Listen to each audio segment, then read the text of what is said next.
Hi, welcome to the bathtub. We've got a really complicated intro here, so bear with me. This is the bathtub where when you hear this music,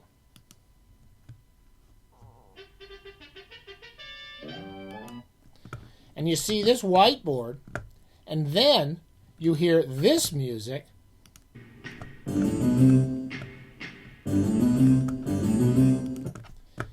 you know you're in for a special episode of Pointless Adventures in Literature, but this is the Halloween edition. This is the Halloween, this is the scarific, this is the horror edition of the bathtub, where we're going to tell you a really scary story. And we have a pumpkin, and I'm wearing my scary bat mask. I don't have Lucky here, who's the scariest person in the house, but it's still a special bathtub horror fest, scary edition, and it's still pointless and meaningless. So one of the things we always promise here is the story is going to be pointless or meaningless, pointless and meaningless, and they are always pointless, meaningless, or both. That's what we promise here. And I'm going to take this off, but this is my special bat mask that Lucy got for me, and I'm going to tell a ghost story. So you need to turn down all your lights, and you got to get a hot glass of cocoa, and make sure you're safe and snug in your bed. And I'll tell you a really terrible ghost story. This is actually a real ghost story. It's the only ghost story I know, and it's a literary ghost story. So what the hell? What can you say? Okay, it has to do with Angela Carter, and this episode is called "The Ghost of Angela Carter." This is a real ghost story. Okay, now the story, which is going to be very badly told because I'm a terrible ghost storyteller, it starts in 1992, the summer of 1992, when this book comes out, Wise Children. It's her last novel. There's the signature that the non-ghost of Angela Carter signed for me when I went to visit her at her house in Clapham. I want to say it was in Clapham, and it was in the summer of 1992. And I had done a few little work for Elle magazine at that time, and I was living in London as I had lived there since the early 80s. And I was a big fan of Angela Carter's for many years. I had really basically, when I was in college, I used to read a lot of her old stuff. And she wrote really kind of fantastic, strange, really, really well written. Her prose was really unusual and strange and very fun and very fantastic stories. Some of the stories were less fantastic, such as her last book, Wise Children, which is about these, as I recall, I haven't read since it came out, these two girls who come out of the vaudeville circuit in London and spend their lives in London. She was a Londoner, she loved London, and she was just a really interesting writer. Okay. So I really liked her for many years, and when this book came out, I said to Elle magazine, I'd really like to interview her and do a piece for you guys so people in America could know who Angela Carter was. She wasn't well known.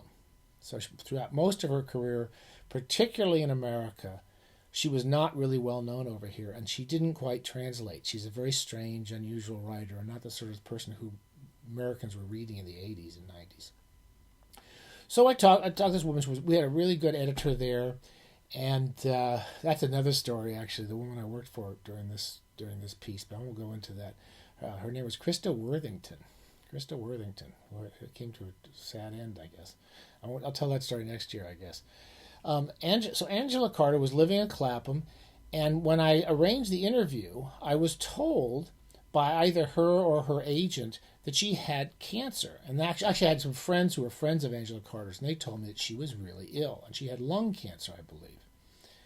So I went out to meet her, and I brought my books and got them signed, and I had a really nice afternoon talking to Angela Carter, who I liked a lot, and I had a really nice afternoon. It was a kind of an interesting interview. I never interviewed people unless they're writers I wanted to meet, and I was really glad I met Angela Carter.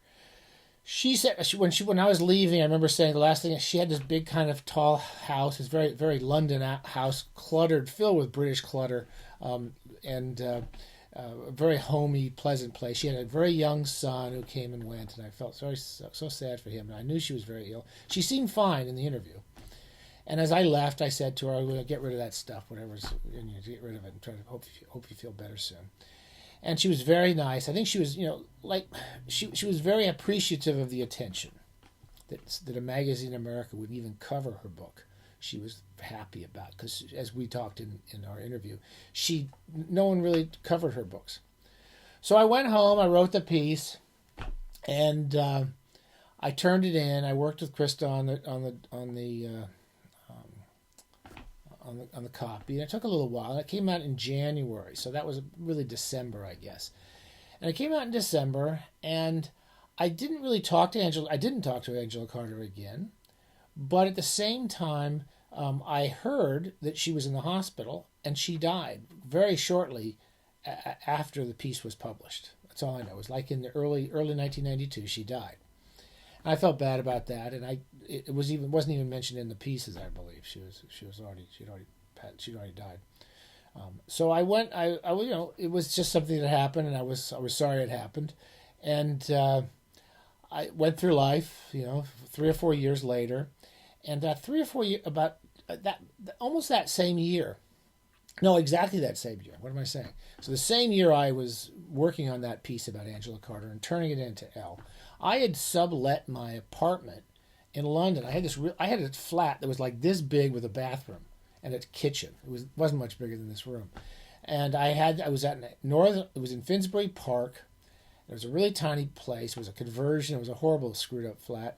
But I loved it. And I used to sublet it when I would go teach. And I was teaching in University of Connecticut that year.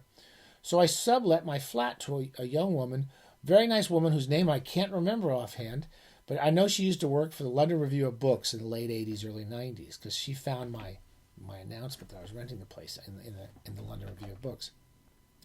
She rented the place, and she was there for a year, and it was one of those things where she came in, I got her the keys, and then she moved out before I got back, and I really never saw her again.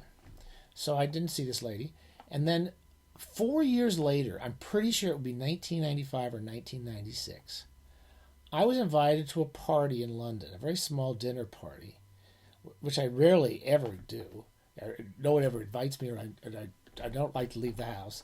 But on one of the few dinner parties I ever went to by myself, I went there, and this woman who had rented my flat was there. She was a very nice, and we sat and talked. I hadn't seen her since then, and we were just chatting away.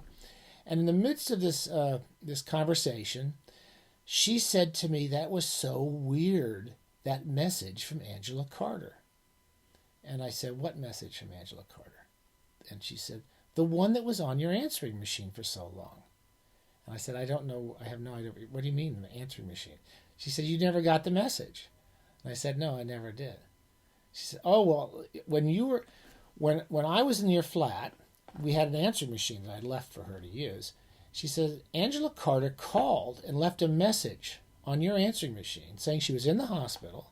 She was very ill, but she had read the piece in Elle magazine, and she was just delighted, and it made her very happy, and she was really glad to see the piece was that her book had been talked about in America by in a fairly big magazine, Elle magazine, and she was just really happy about it." And this woman was telling me that I listened to that message, and then I turned it back to start the message machine over. But every time I played my messages, this message from Angela Carter was there. I couldn't erase it. So she would keep restarting the answering machine, and then her friends would call, and she would listen to her friends' messages. But at the beginning of the messages, this message was there from Angela Carter saying thank you to me. And she said it was there for months. It was on the answering machine for months. It used to give me the creeps, because after she died, I was still getting these messages from Angela Carter. So anyway, that's really pretty much that's the entirety. Is this even working? I guess not. No. So that's the entirety of the ghost story. I guess I can. It means this is the point where I add this thing,